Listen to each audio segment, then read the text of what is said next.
अस्सलाम वालेकुम स्टूडेंट्स हम नाइन्थ क्लास की बायोलॉजी का chapter number 5 that is cell cycle इसको डिस्कस कर रहे थे। आज हम सेल साइकिल के एमसीक्यूज को पढ़ेंगे, उसके बाद इसके शॉर्ट क्वेश्चंस को डिस्कस करेंगे। इसके एमसीक्यूज में कौन कौन से ऑप्शंस हैं, इसके एमसीक्यूज को हमने किस तरह से सॉल्व करना है, इसके शॉर्ट क्वेश्चंस किस तरह से सॉल्व करना है, ये सारी चीजें हम आज की वीडियो में ही डिस्कस करेंगे। आज की वीडियो स्टार्ट करने से पहले अगर हम प्रीवियस वीडियो की बात करें तो प्रीवियस वीडियो में हमने एपोप्टोसिस एंड नेक्रोसिस को पढ़ा। एपोप्टोसिस क्या है, नेक्रोसिस क्या है, सेल डेथ किस तरह से होती है, किन कंडीशंस की वजह से होती है, कौन से सेल्स डेड होते हैं और क्यों होते हैं। ओके ये सारी चीजें हमने प्रीवियस वीडियो में पढ़ी। अगर आपने वो वीडियो नहीं देखी तो इस वीडियो का लिंक ऊपर आई के बटन पे शो हो रहा है, आप वहां पे जाकर इस वीडियो को देख सकते हैं। नेक्स्ट टॉपिक हम स्टार्ट करते हैं। आज हम पढ़ेंगे इसके एमसीक्यूज को सॉल्व करेंगे और इसके शॉर्ट क्वेश्चंस को सॉल्व करेंगे। अगर आपने सारा चैप्टर अच्छे से पढ़ा हुआ है, सारी वीडियो को अच्छे से समझा हुआ है, देखा हुआ है, तो आपके लिए इस पूरे चैप्टर को सॉल्व करना, इस पूरे चैप्टर की एक्सरसाइज को सॉल्व करना जरा भी मुश्किल टास्क नहीं है। ओके अब हम स्टार्ट करते हैं। सबसे पहले हम करते हैं इसके MCQs. फर्स्ट MCQs है in which stage of the cell cycle each chromosome is duplicated and so it consist of 2 chromatids. Cell cycle की कौन सी फेज है, कौन सी स्टेज है जिसके अंदर क्रोमोसोम डुप्लीकेट होता है और वो 2 क्रोमाटिड्स में, 2 सिस्टर क्रोमाटिड्स में कन्वर्ट हो जाता है, डेवलप हो जाता है। तो नंबर ए ऑप्शन है हमारे पास G1 फेज, बी ऑप्शन है S phase, C option M phase and D option is G2 phase. तो आप सबको पता है कि जो क्रोमोसोम्स की डुप्लीकेशन होती है वो सिंथेसिस फेज मतलब कि S फेज में होती है, तो इसका बी ऑप्शन करेक्ट है। सेकंड एमसीक्यूज है if you observe a cell like this one. अगर आपको एक ऐसा सेल नजर आ रहा है, which phase of mitosis is it, तो ये माइटोसिस की कौन सी फेज है। तो आप देखो कि प्रोफेज भी नहीं हो सकती क्योंकि प्रोफेज में जो न्यूक्लियर डेवलप है वो डिसअपीयर हो रहा होता है, क्रोमाटिन क्रोमोसोम में कंडेंस हो रहे हैं। ओके मेटाफेज प्लेट में क्या है, मेटाफेज प्लेट में जो क्रोमोसोम्स हैं वो सेंटर में बिल्कुल मेटाफेज प्लेट में जो है वो अरेंज होते हैं। टीलोफेज की अगर हम बात करें तो टीलोफेज में ये जो एक सेल है 2 सेल में डिवाइड हो जाता है। लेकिन ये क्या है, ये एनाफेज है जिसके अंदर जो सिस्टर क्रोमाटिड्स हैं वो ऑपोजिट पोल्स की तरफ खींचना शुरू हो जाते हैं। ओके तो इसका है ए ऑप्शन। थर्ड एमसीक्यू है during which phase of mitosis spindle fibres are formed. Mitosis की किस फेज में स्पिंडल फाइबर्स बनते हैं। ए ऑप्शन है G2 फेज, बी ऑप्शन है इंटरफेज, सी ऑप्शन है प्रोफेज एंड डी ऑप्शन है मेटाफेज। तो आप सबको पता है कि जो स्पिंडल फाइबर की फॉर्मेशन है वो प्रोफेज में स्टार्ट हो जाती है। फोर्थ एमसीक्यूज है in which stage of cell cycle the cell is preparing enzyme for chromosome duplication. Cell की किस स्टेज में सेल एंजाइम्स को प्रिपेयर करता है क्रोमोसोम की डुप्लीकेशन करने के लिए, मतलब क्रोमोसोम को डुप्लीकेट करने के लिए सेल किस फेज में एंजाइम्स को रेडी करता है। तो ए ऑप्शन है G1, बी ऑप्शन है G2 फेज, सी ऑप्शन है S फेज और डी ऑप्शन है M फेज। तो जो एक सेल है वो G2 फेज के दौरान सेल की डुप्लीकेशन के लिए एंजाइम्स को प्रिपेयर करता है, रेडी करता है। फिफ्थ एमसीक्यूज है which of the following stage of cell division is very different for animal and plant cell. ठीक है, कौन सी फेज जो है वो डिफरेंट है एनिमल और प्लांट सेल के लिए। मेटाफेज, एनाफेज, टीलोफेज और साइटोकाइनेसिस। तो इसका है हमारे पास डी ऑप्शन करेक्ट है। इसके अंदर प्लांट सेल में क्या होता है, फ्रेगमोप्लास्ट की फॉर्मेशन होती है, फ्रेगमोप्लास्ट बनती है तो एक सेल 2 सेल में डिवाइड हो जाता है।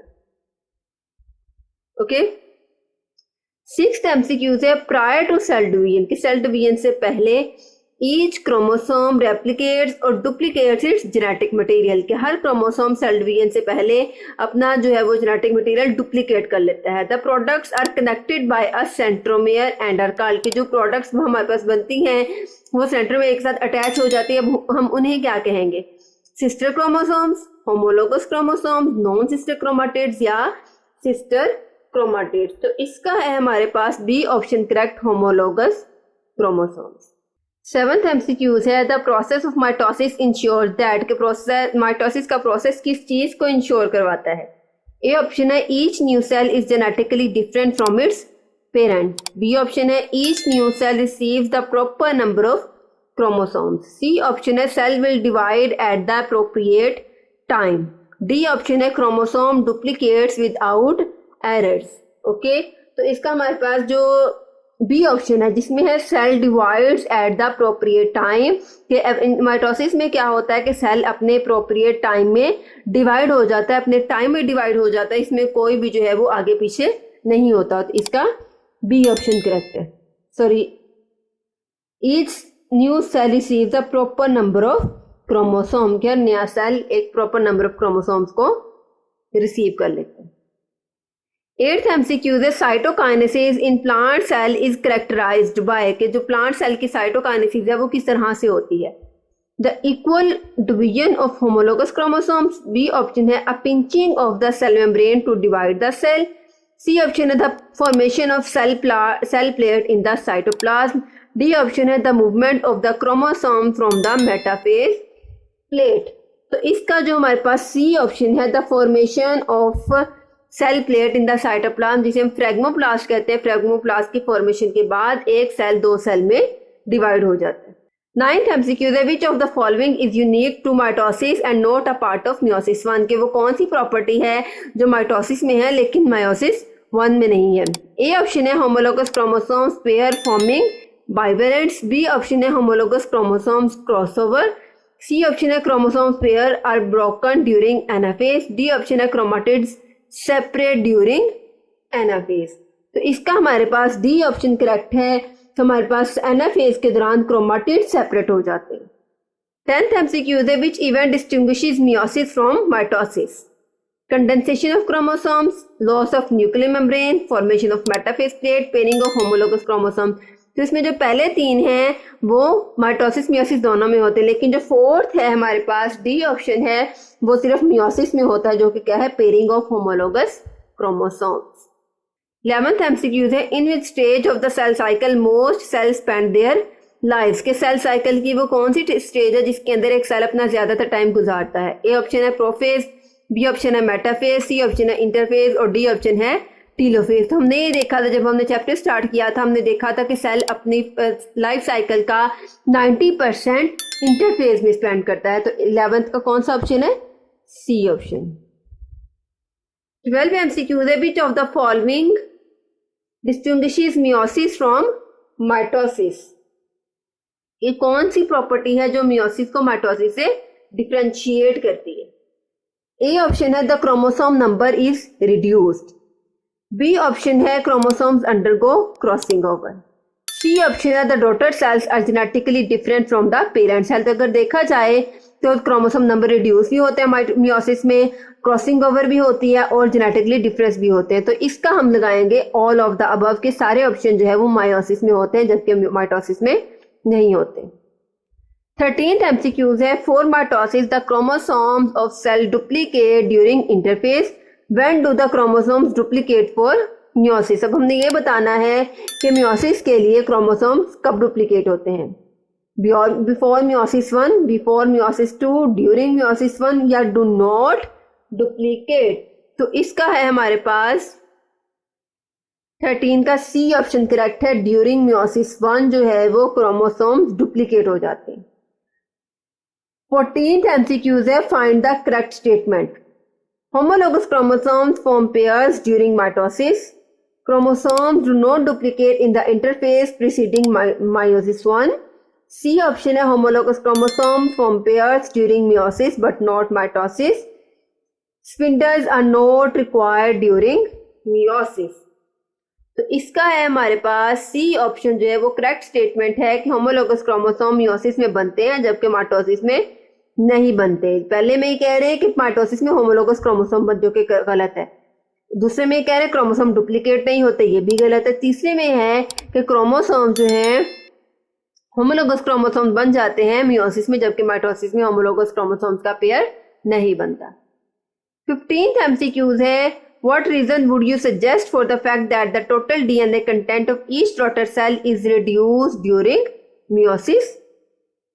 A option है chromosomes do not duplicate during the interphase before meiosis 1, chromosomes do not duplicate between meiosis 1 and 2, half of the chromosomes from each gamete are broken, sister chromatids separate during anaphase of meiosis 1।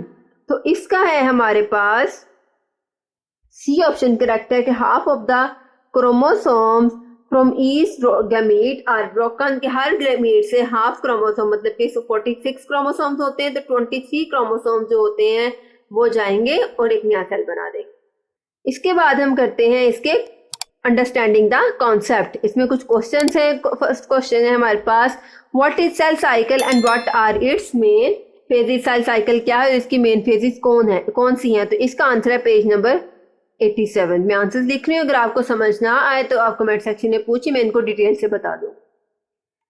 Second MCQ, second question है, the S phase of interphase is important and a cell can never divide without it justified। हम ये कह रहे हैं कि interface जो cell interface की S phase है वो इंपॉर्टेंट है और इसके बगैर सेल डिवाइड नहीं हो सकता, हमने इसको जस्टिफाई करना है। तो इसका आंसर है पेज नंबर 88।